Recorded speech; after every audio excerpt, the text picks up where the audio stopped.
Then it goes and it says that it describes the clothing and the food that John wore and ate. Now, there's no description of anybody else's food in the New Testament that I'm aware of, other than the Last Supper, of course, but there's not much a description of a specific person wearing specific things and eating specific things. So why is it important that we know what John was wearing and what he was eating? So what was he wearing? He was wearing camel's hair and a leather belt. All right. So who from the Old Testament wore camel's hair and a leather belt? Elijah, the prophet Elijah. Okay, prophet Elijah. And it says that he's eating locusts and wild honey. So who in the Old Testament ate locusts and wild honey?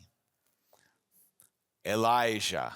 Okay, you guys here with me this morning? So I know it sounds like it was going to be a trick question, but it's not a trick question.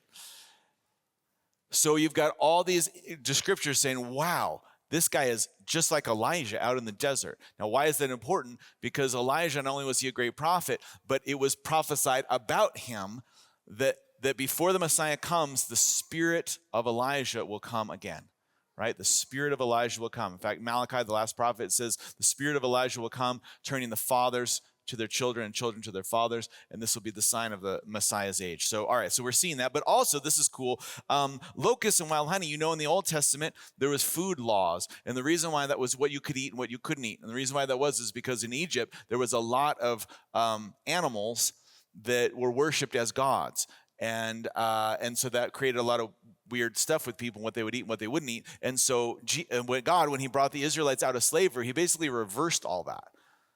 And so anyway, so there's all these food restrictions. Now, locusts and wild honey, I'll just tell you, locusts and wild honey are kosher.